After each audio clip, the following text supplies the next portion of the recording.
Hi అండి. నా పేరు సాయి కుమార్ యాదవ్. ఆర్‌వీఎస్ దేశీ కౌ ఫార్మ్ నుంచి చర్చి గాగిలాపూర్. సో, ఈరోజు ఏంటంటే చాలా రకాలుగా డైరీ ఫార్మ్‌లనేది మెయింటెనైజ్ చేస్తున్నారు. బట్ దీంట్లో మన సౌత్ స్టైల్‌లో ఉన్న 3 రకాల పద్ధతిలో డైరీలు మెయింటెనైజ్ చేస్తున్నారు. మెయిన్ మనకు తెలిసిన పద్ధతి పురాతనం నుంచి ఉన్న పద్ధతి ఏంటంటే ఓపెన్ గ్రే అంటే మనకు కాస్తో కూస్తో ల్యాండ్స్ ఉంచుకొని అక్కడ పొద్దున్నుంచి సాయంత్రం వరకు ఓపెన్‌గా మేసిన గడ్డి, తర్వాత సాయంత్రం పచ్చిగడ్డేయడము. సో, ఇదొక రకమైన పద్ధతి. ఇంకొక పద్ధతి ఏంటంటే, మనము షెడ్‌లో ఉంచి మేపే పద్ధతులు. షెడ్‌లో అండ్ ఓపెన్ గ్రేజింగ్ 2 పద్ధతులు. మూడో పద్ధతి ఏంటంటే, కంప్లీట్‌గా ఫార్మింగ్‌లోనే ఉంచి పెంచే పద్ధతులు. సరే, ఈ పద్ధతిలో మెయిన్ పద్ధతి ఏందంటే, మనకు అవకాశం ఉన్నప్పుడు ఓపెన్ గ్రేజింగ్‌లో కొంత టైం ఓపెన్ గ్రేజింగ్‌లో మేపుకుంటూ, కొంత టైం వచ్చేసి మనం షెడ్‌లో కావాల్సినంత ఫుడ్డు అంటే ఓపెన్ గ్రేజింగ్‌లో మేసినంక మళ్ళీ కావాల్సినంత ఫుడ్డు, దానా అందించుకుంటూ ఈ పద్ధతిలో మేపడం వల్ల ఏంటంటే, కొద్దిసేపు ఓపెన్ గ్రేజింగ్‌లో ఉండడం వల్ల ఈ సన్‌లైట్‌కి గానీ, ప్రకృతి నుంచి వచ్చిన ప ప ప్రతి ఒక్క వైపరీత్యాలకు గానీ, ఒక ఎండకు, వానకు ప్రతిదానికి తడవడం వల్ల ఏమవుతుందంటే, ఎండకు, వానకు ఉండడం వల్ల ఈ ప్రతి ఒక్క దేశీ ఆవుల్లో ఏంటంటే సూర్యకేతు నాడి అని ఉంటది. సూర్యకేతు నాడి నుంచి మూపురం ఉండడం వల్ల మూపురంలో సూర్యకేతు నాడి ఉంటది. ఆ సూర్యకేతు నాడి నుంచి ఏంటంటే మన సూర్యుని నుంచి వచ్చే కిరణాల నుంచి పాజిటివ్ ఎనర్జీ తీసుకొని ఏ2 మిల్క్ అని ఇస్తది. సో, దానివల్ల ఏంటంటే మనం అవకాశం ఉన్నప్పుడు కొద్ది టైంలో ఓపెన్ గ్రేజింగ్‌లో మేపడం వల్ల వాటి యొక్క ఎక్సర్‌సైజింగ్ గాని, తర్వాత కావాల్సిన డిఫరెంట్ టైప్స్ ఆఫ్ గడ్డిలు తింటాయి. సో, మనము ఒక రకం 100 రకాల గడ్డిలు నేచురల్‌గా మొలిచినయి ఉంటాయి. సో, దాన్ని తినడం వల్ల హెల్త్ కండిషన్ గానీ, దాని యొక్క మిల్కు యొక్క దిగుబడి గానీ చాలా బాగుంటది. సో, దానివల్ల లాంగ్ రన్‌లో మనకొచ్చే పిల్లలు మంచి హెల్తీ పిల్లలు రావడము, హెల్తీ మిల్క్ రావడము. సో, క్యాటిల్ యొక్క లైఫ్ టైమ్‌లో ఎట్లాంటి డిసీజ్‌కనేది ఎఫెక్ట్ కాదు. ఇంకొక పద్ధతిలో రెండో పద్ధతి ఏందంటే మనము లూజ్ హౌసింగ్ ఫార్మ్ జేసి వదలటం. అంటే మనకి ఎప్పుడైతే ఓపెన్ గ్రేజింగ్ పద్ధతి లేనప్పుడు మాత్రమే ఆ లూజ్ హౌసింగ్ పద్ధతి గూడా వాడుతుంటాం. ఎందుకంటే మనం ఆహ్, షెడ్‌లో కట్టేసి కొంచెం ఎక్కువ ప్లేస్ ఉంచుకొని అప్పుడు గూడా ఏందంటే భూమికి అనుసంధానంగా ఎండకు ఎఫెక్ట్ అవుతాయి. సో, దాంట్లో అది ఒక పద్ధతిలో పెంచుకోవచ్చు. ఇంకా మూడో పద్ధతి ఏంటంటే కంప్లీట్‌గా షెడ్‌లోనే ఉంచడం. దానివల్ల ఏమవుతది అంటే ఇన్ టైమ్‌లో ప్రెగ్నెన్సీ గావు. ఇన్ టైమ్‌లో వచ్చేసి మళ్ళీ మిల్క్ గూడా కరెక్ట్ ఇవ్వదు. ఆవు గూడా సాటిస్ఫాక్షన్ ఉండదు. దానివల్ల లైఫ్ టైమ్ గూడా తగ్గుతది. కంప్లీట్ ఎప్పుడు ఆవు అనేది స్ట్రెస్‌లోనే ఉంటది. ఆ స్ట్రెస్‌లో ఉండడం వల్ల ఏంటంటే ఆరోగ్య వ్యవస్థ గూడా కొంచెం దెబ్బతింటది కంపల్సరీ. సో, మనకు అవకాశం ఉంటే ఇప్పుడున్న ప్రెజెంట్‌లో నేచురల్ ఫార్మింగ్ అంటే కొంచెం కష్టమే. బట్ అవకాశం ఉన్నప్పుడు ఇట్లా వదలడం వల్ల ఏంటంటే, ఇంత ఫ్రీగా తిరుగుతాయి. ఆటోమేటిక్‌గా వీటికేంటంటే ఎక్సర్‌సైజ్ అవుతది. బాడీ మూవ్‌మెంట్ జరుగుతది. ప్రతి ఒక్క మూవ్‌మెంట్ కూడా కదులుతది. సో, అవకాశం ఉన్నప్పుడు మాత్రం ఓపెన్ గ్రేజింగ్‌లో మేపుకోవడం చాలా ఉత్తమమైన పద్ధతి. సో, ఓపెన్ గ్రేజింగ్‌లో మేషినంక మళ్ళీ కరెక్ట్ ఫుడ్ అందియకపోతే అప్పుడు కూడా dairy loss. Only open grazing మీదనే ఆధారపడకూడదు. ఓపెన్ గ్రేజింగ్‌లో ఒక 4 అవర్స్ 3-4 అవర్స్ ఒక ఆవు తిరిగి మేస్తే సరిపోతది. ఆ తిరిగి మేసినంక దానికి కొద్ది టైము రిలాక్సేషన్ ఉంచి, మళ్ళీ మనం ఏదైతే పండించినామో గడ్డి, అది నేచురల్ పద్ధతిలో పండిస్తే చాలా మంచిది. గోమూత్రం, గోపేడ వీటితో పండించడం వల్ల గడ్డిలో వాల్యూస్ కూడా బావుంటది. ఎప్పుడైతే భూమికి పోషకాలు సక్రమంగా ఉన్నప్పుడు, ఆ పోషకాలనేది గడ్డికిస్తది. సో, గడ్డిలో పోషకాలు మంచి మనం పండించి గోమూత్రం, గోపేడతో పండించినప్పుడు ఆరోగ్య వ్యవస్థ చాలా చక్కగా ఉంటది. పాలు గూడా ఏంటంటే ఇవాళున్న ఒక్క రోజులో వచ్చేసి మనకు సెట్ అయ్యి పాలివ్వాలి దేశీ ఆవులంటే అంత ఈజీ గాదు. సో, డజంట్ అది అది అసలు ఇంపాసిబుల్. ఎందుకంటే ఆవు కంప్లీట్‌గా ఎంత ఫ్రీగా ఉండాలి అంటే దానికి కావాల్సిన ఫ్రీడమ్ దొరకాలి. కావాల్సిన ఫుడ్ దొరకాలి. సో, ఇవన్నీ ఉన్నప్పుడు మాత్రమే కంప్లీట్ మిల్క్ అనేదొస్తది. సో, కంప్లీట్ మిల్క్ ఎప్పుడైతే మంచిగా సాటిస్ఫాక్షన్ అవుతదో అప్పుడు చాలా వరకు చాలా మంచి పద్ధతి. ఓపెన్ గ్రేజింగ్ అవకాశం ఉన్న ప్రతి ఒక్కరు గూడా ఓపెన్ గ్రేజింగ్‌లో మేపుకోవడం వల్ల చాలా రిజల్ట్ ఉంటది. అది ఎంత రిజల్ట్ అంటే మిల్క్ క్వాలిటీ అనేది ఇంక చెప్పడానికి మాటలు సరిపోవు. ఎందుకు అంటే అది డిఫరెంట్ టైప్స్ ఆఫ్ గడ్డి తింటది. సో, ఫ్యాట్ ఇంతుంది, అంతుందని మనం ఫ్యాట్ గురించి గాదు, లేకపోతే ఇంక వేరే దాని గురించి గాదు గానీ, మెడిసినల్ గురించి మీకు మెడిసిన్‌గా పనికి రావాలి. మీరు 100% జెన్యూన్ మిల్క్ తాగాలనుకున్న వాళ్ళు మాత్రం ఇట్లాంటి మిల్క్ దొరికితే ఇంక మనంత అదృష్టవంతులు ఎవరుండరు. ఈ ఆవులు గూడా దీంట్లో అంత అదృష్టం దేంట్లోకి దొరకదు. సో, ఈ భూమికి అదృష్టమే. ఎందుకంటే దీని పేడ వల్లడం వల్ల భూమి యొక్క శుద్ధి జరుగుతది. జీవ వైవిధ్యం పెరుగుతది. భూమి క్వాలిటీ పెరుగుతది. భూమికున్న పోషక విలువ పెరుగుతది. ఆవుకు పోషక విలువలు పెరుగుతాయి. దాంతో పాటు మనకొస్తాయి. సో, ఇక్కడ ఏంటంటే ఒక్కదానితో ఒకటి అనుసంధానంగా జరిగినప్పుడే చాలా మంచిగా జరుగుతుందనమాట.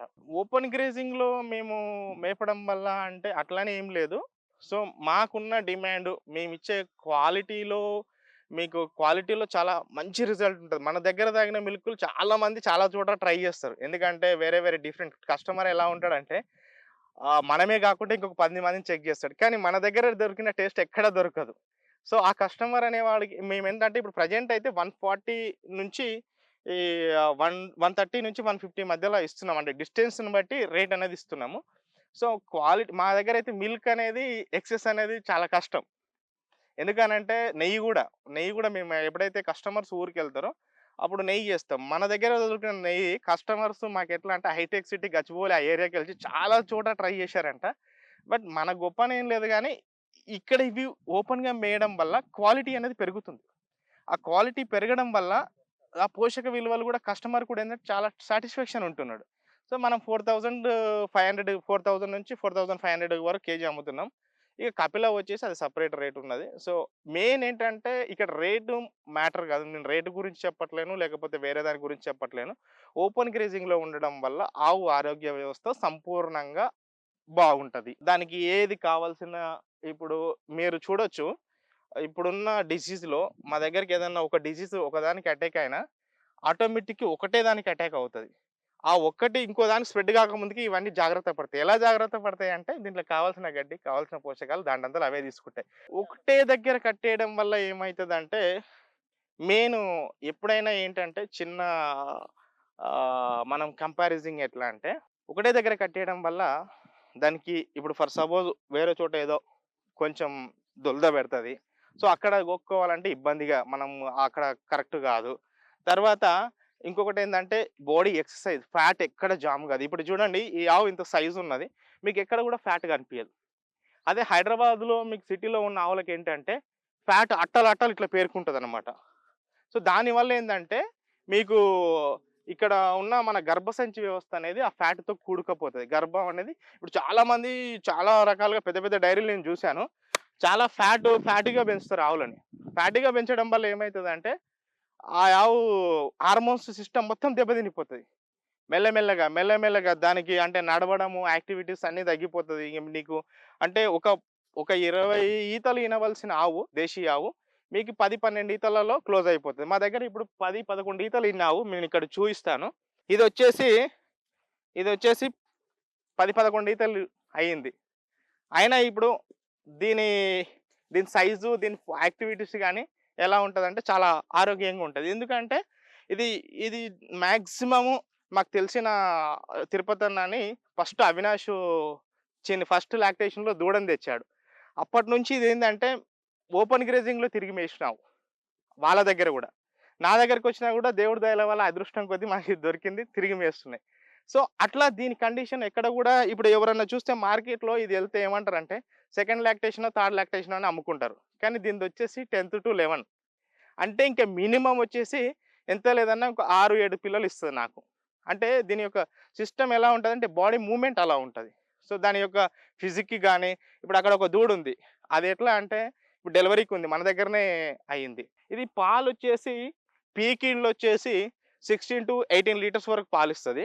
పీక్ ఈల్డ్ దూడకు పోను. సో, నార్మల్ టైమ్‌లో వచ్చేసి మీకంటే ఒక 3, 4 మంత్సే పీక్ ఈల్డ్ ఉంటది ఎప్పుడైనా. ఎక్కడైనా ఎవరికి తెలిసిన డైరీలో ఎవరికైనా. తర్వాత మంత్లీ ఒక 1 లీటర్, హాఫ్ లీటర్ ఇది గూడా అంతే. ఇది వచ్చేసి మాకు 18-20 లీటర్ కెపాసిటీ ఇది. ఇప్పుడు ప్రెజెంట్ వచ్చేసి 4థ్ మంత్ ప్రెగ్నెంట్ అంటే పర్ డే వచ్చేసి 10-12 లీటర్స్ ఇప్పుడుంది ప్రెజెంట్. సో, ఈ డెలివరీ అయ్యి కూడా 8థ్ మంత్, 7థ్ మంత్ అట్లా అయిపోతుంది. అంటే మా కాన్సెప్ట్‌లో ఏంటంటే మేము గిర్ అండ్ కాంక్రీజ్ 2 బ్రీడ్‌లు పెంచుతున్నాం. ఎందుకనంటే ఈ కాంక్రీజ్ వచ్చేసి ఫస్ట్ డీఎన్ఏ. మార్కెట్‌లో దానికున్న భయమేంటంటే కాంక్రీజ్‌కున్న భయమేంటంటే చాలా పొడుస్తాయి. లేదంటే అగ్రెసివ్‌గా అంటే తంతాయి అని ఒక కాంక్రీజ్ ఈ పెద్ద కొమ్మలయన్నీ కాంక్రీజ్ ఇక్కడ మన దగ్గర కాంక్రీజ్, గిర్. ఇక గిర్ ఒరిజినల్ గిర్ కౌస్ కొన్ని బయట సెపరేట్ మేస్తుంటాయి బ్యాచ్‌గా అవి. ఇదొచ్చేసి కాంక్రీజ్. ఇది దీని పక్కన ఉన్నది కూడా దీని బిడ్డనే. ఇది 10008 కేసినాం. వివేక్ మన ఎవరు శంభులింగం ఉన్నాడు గదా! శంభులింగం సారు మన జూ పార్క్ హెడ్. సో, వాళ్ళ ఆ సార్ వాళ్ళేసిన సెమన్ 10008 ఈ దీని దీని బిడ్డనే. సో, దాని ఇప్పుడు ప్రెగ్నెంట్ మళ్ళీ అది.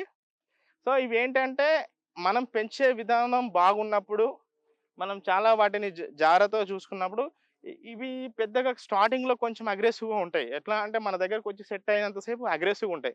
తర్వాత ఎంత కూల్ అంటే one of the best cow ఇండియాలో ఏదైనా ఉందంటే నేను కంక్రీజ్ అనే చెప్తా. ఎందుకంటే మిల్క్ పరంగా అండ్ రెసిస్టెన్స్ పవర్ కూడా ఎక్కువుంటది. సో, మిల్క్ అంటే నార్మల్‌గా ఉంటది. అంటే ఇండియాలోనే ఎక్కువ మిల్క్ ఇచ్చే ఆవు ఏదైనా ఉంది అంటే గిర్. ఇండియాలోనే. మీరు బ్రెజిల్‌లో తీసుకున్నా, ఎక్కడ తీసుకున్నా గాని ఇండియాలోనే ద బెస్ట్ మిల్క్ ఇచ్చేదంటే గిర్. ఈ ఇండియాలోనే ద బెస్ట్ అంటే అన్నిటికి కంఫర్ట్‌గా అంటే మిల్క్‌కు, వ్యవసాయ రంగానికి, మనిషితో ఉన్న రిలేషన్ అటాచ్‌కి అంటే ఒక ఇండియన్‌కి సంబంధించిన వరకు ద బెస్ట్ కౌ ఏదైనా ఉంది అంటే కాంక్రీజ్. ఇవి వచ్చేసి ఇది గిర్. ఇది మా దగ్గరనే పుట్టి ఉంది దూడ. దీని హైట్ గాని, దీని ఫిజిక్ గాని చూడండి. ఇది ఇప్పుడు ఒక 6 మంత్ ప్రెగ్నెంట్‌లో ఉంది. సో, ఇది ఇంకొక డెలివరీ అయినాక వన్ ఆఫ్ ద అంటే నాకు టాప్ మిల్కర్ నా డైరీలో రెడీ కావడానికి ఉంది. మన దగ్గర మన డైరీలో వచ్చేసి ఏమున్నాయంటే, అంటే మనకు వచ్చినెమ్మటే ఏ ఆవు కూడా నాకు పాలు ఎక్కువేమి ఇవ్వలే. 4, 5 లీటర్లు, 6 లీటర్లు ఇచ్చింది. అంటే నేను ఇక్కడ పెంచే పద్ధతి ఎలా ఉంది అంటే, నాకు ఇన్ని ఆవులున్నాయి. ఇంకా ఇక్కడ మీకు కొన్ని ఆవులున్నాయి. కొన్ని వేరే చోట ఉన్నాయి. అవి కూడా చూపిస్తాను. అవి సెపరేట్ బ్యాచ్‌గా మేస్తాయి. సో, ఆ కొన్ని ఆవులు ఏంటి అంటే, ఇక్కడొచ్చిన పేడ మొత్తం నేనెక్కడ ఒక ట్రాక్టర్ గూడా బయటికివ్వను. ఎందుకు అనంటే, వీటికి గడ్డి సంబంధించి మనకు 4 ఎకరాస్ ఒక దగ్గర గడ్డి పెడుతున్నాము. వాటి గడ్డికి, వాటికే యూజ్ చేస్తాం. ఎందుకంటే, అప్పుడు గడ్డి యొక్క ఆరోగ్యం చాలా బావుంటది. గడ్డి ఆరోగ్యంగా వచ్చినప్పుడు ఏందంటే, ఆవులు గూడా చాలా హెల్తీగా ఉంటాయి. సో, మనం ఎప్పుడైతే ఓపెన్ గ్రేజింగ్ ఉంటే చాలా మంచిది. ఓపెన్ గ్రేజింగ్ లేనప్పుడు, మనం లూజ్ హౌస్‌లో ఇంత ప్లేస్‌లో అంటే ఓపెన్‌గా వదిలేసి, ఈ సన్‌లైట్‌కైతే కంపల్సరీ ఎఫెక్ట్ గావాలి. ఒక గంట గాదు. ఆల్‌మోస్ట్ నన్నడిగితే 10 టు ఇట్లా చెట్లుండి, ఇట్లా వాతావరణం ఉంటే 4 వరకు ఇక్కడే ఉండి, 4 తర్వాత అంటే ఇక్కడ సంబంధించిన గడ్డెయ్యాలె. కంపల్సరీ లూజ్ హౌస్‌లో యేసుకున్నప్పుడు ఇక్కడ సాయంత్రం వరకు తినవలసిన గడ్డి, ఎండుగడ్డి గాని, పచ్చి గడ్డి గాని వాటర్ ఇక్కడ అవైలబుల్ జేసి మనకెప్పుడైతే ఓపెన్ గ్రేజింగ్ అవకాశం లేదనుకోండి, ఒక హాఫ్ ఎకరనో ఎంతనో లూజ్ హౌస్‌లో వదిలేసుకొని ఆ పద్ధతి గూడా చాలా బావుంటది. కానీ కంప్లీట్‌గా 24/7 కట్టేయడం అనేది కొంచెం ఇబ్బందికరమైన ఇబ్బంది. అంటే ఎవరికైనా మనం గూడా 24/7 ఒక రూమ్‌లో ఏసి తాళం పెడితే మన పరిస్థితి ఏంటి? సో, మెంటల్ ఎక్కిపోతది. అంటే ఫిజికల్‌గా మనమేంటంటే నీకు ఫుడ్ ఉంటది అక్కడే. అన్నీ ఉంటాయి. నీకు అన్నీ వస్తాయి. కానీ నీకు మెంటల్‌గా ఏమైతది డిస్టర్బ్ అయితావు. వాటి స్ట్రెస్ పోతది. ఇప్పుడు దానికి ఎట్లా ఉంటదంటే ఒక చోట దురద పెడుతుంది. ఆ చెట్టుకెళ్ళి రాక్కుంటది దానికి కావాల్సిన చోట. ఇప్పుడు నువ్వు అదే కట్టేస్తే ఎక్కడ రాక్కోవాలది? సో, ఇదంతా సిస్టమ్ ఉంటది. మీరు అక్కడికి ముందుకొస్తే ఇంకా చూపిస్తాను. మా దగ్గర పుట్టిన దూడలు. నేను కొన్నయి అనంటే మామూలుగా అంటే ఇప్పుడు నా దగ్గరైతే ఒకటే సిస్టమ్. నేను డైరీలో ఏది గూడా అమ్మడానికైతే లేదు. ఫస్ట్ ఏంటంటే మనం చేసేదేంటంటే డెవలపింగ్. ఇప్పుడు దాన్ని చూడండి చాలా వరకు దాని మదర్ వచ్చేసి పర్ డే 9 లీటర్స్ నార్మల్‌గా అంతే ఉండేది దాని మదర్ గూడా. ఈ రెండొచ్చేసి ఇప్పుడు నాకు right side and left side ఉన్న 2 దూడలొచ్చేసి ఒకటే తల్లివి. ఈ దూడ వచ్చేసి ఆ పెద్ద బుల్లుది. భువనేశ్వర్ పీఠ దానికి బీపీ అనే సింబల్ గూడా ఉంటది. నేను చూపిస్తాను. చెవులో ట్యాగ్ ఉంటది. దూడ వయసుతో సంబంధం లేకుండా బాడీస్‌తో సంబంధంతోటి ఈ క్రాసింగ్ చేపిస్తారు. అది కరెక్ట్ గాదు. ఎందుకంటే దూడ వయసు ఇప్పుడు ఇది 2 ఇయర్స్ అయిపోయింది. 24 మంత్స్ మొన్నటే. అయినా దీన్ని క్రాసింగ్ చేపియలే. అంటే ఎట్లా అంటే మినిమమ్ 2 ఇయర్స్ కంప్లీట్ అయినాకనే క్రాసింగ్ చేపియాలి. 2 ఇయర్స్ బిలో చేపిస్తే ఏమవుతదంటే ఇప్పుడు 2 ఇయర్స్ బిలో చేపించినప్పుడు దాంట్లో ప్రెగ్నెన్సీ వ్యవస్థ లూజ్ అయిపోవడం వల్ల గర్భసంచి లూజ్ అయిపోయి బయటకొచ్చేస్తుంది మొత్తం. అది కూడా ఒక సమస్య. ఇప్పుడు ఓపెన్ గ్రేజింగ్‌లో ఇదంతా ఉన్నప్పుడు నేచురల్‌గా వదిలినప్పుడు ఏమైతదంటే ఆటోమేటిక్‌గా కావాల్సిన పోషకాలు అందుతాయి. కావాల్సిన మినరల్స్ చాలా వరకేందంటే ఇప్పుడు గుడ్ థింక్ ఏంటి ఇప్పుడు చాలా వరకేంటంటే అన్న ఒక కరెక్ట్ వచ్చింది. మా డైరీలో అన్న కాల్షియం మినరల్ మిక్చర్ అనే మాట ఎప్పుడు వాడం. ఎందుకు అనంటే అవసరం లేదు. కావాల్సిన పోషకాలు ఇక్కడ దొరుకుతాయి. మళ్ళీ మేము ఇంకొక పోషకాలేంటంటే నేచురల్‌గా గడ్డిస్తాం. అంటే ఎట్లాంటి కెమికల్స్ వాడకుండా. మాక్సిమం మీరు చూస్తే మాదక్కడ ఒక ల్యాండ్ 4 ఎకరాస్ అక్కడ గడ్డి పెట్టినాము. మొత్తం అనేది మాకెట్లా అంటే మేము పెట్టిన గడ్డి కంటే ఆ వేస్ట్ గడ్డి ఉంటది గదా! అది ఎక్కువైంది. చాలామంది ఏం చేస్తారంటే అది చనిపోవడానికి మందు కొడుతుంటారు. దాన్ని కొట్టడం వల్ల భూమి వ్యవస్థ దెబ్బతింటది. ఆ కెమికల్ ఎంతో అంత గడ్డి మీద పడతది. యూరియా, డీఏపీ అట్లాంటివి గూడా ఎయడం వల్ల కొంచెం అంటే ఎఫెక్ట్ ఉంటది. సో, మాక్సిమం నేచురల్ పద్ధతిలో మనం ఈ నేచురల్‌గా మేపినప్పుడు బావుంటది. ఇంకా నేచురల్ పద్ధతిలో గడ్డి ఇవ్వడం వల్ల మిల్క్ గూడా హీల్డ్ బావుంటది. ఎందుకంటే మా దగ్గర ఉన్న ఆవులలో మీరు చూడొచ్చు. ఆహ్, ఇప్పుడు మా దగ్గర ఫర్ డే 12 లీటర్స్ నుంచి 30 లీటర్స్ ఇచ్చేటివి గూడా ఉన్నాయి. Per day. అది లైవ్ రికార్డ్ గూడా ఒకటి జేసినాం మేము. 14 డేస్‌కే ఒక 3 రొమ్ములలోనే 22 లీటర్స్ అంటే ఇంకొక రొమ్ము యేసుకుంటే 7 అంటే ఆల్‌మోస్ట్ 29 లీటర్స్ సౌత్ ఇండియాలో. అట్లా ఉంటాయి. అంటే అన్నీ అలాగే ఇస్తాయంటే అన్నీ అలా ఇవ్వవు. దాని బ్లడ్ లైన్ మీద ఆధారపడి ఉంటది. దాని యొక్క బాడీ పెర్ఫార్మన్స్ కూడా ఇప్పుడు 'శివ' అని ఉన్నాడు ఇక్కడ. ఇప్పుడు నేను జెప్పాను గదా! 'దేవి' అని 11 ఈతలు ఈనిందని. 'శివ' ఇదొచ్చేసి నేను ఇందాక జెప్పాను గదా! 11 లాక్టేషన్స్ ఉంటదని. దాని కొడుకు 'శివ.' వీడు ఫస్టు వీని హైట్ జూడండి. వీని హైట్ పర్సనాలిటీ 29 మంత్స్ ఇప్పుడు ప్రెజెంటు. 29 మంత్స్‌లో ఆల్రెడీ క్రాసింగ్ జేస్తుంది ఇప్పుడు. ఒక 4, 5 కౌస్ అనేది ప్రెగ్నెన్సీ అయింది. అయితే మాకు ఇదివరకు ఇంకొక బుల్ ఉండే గదా! నందు అని.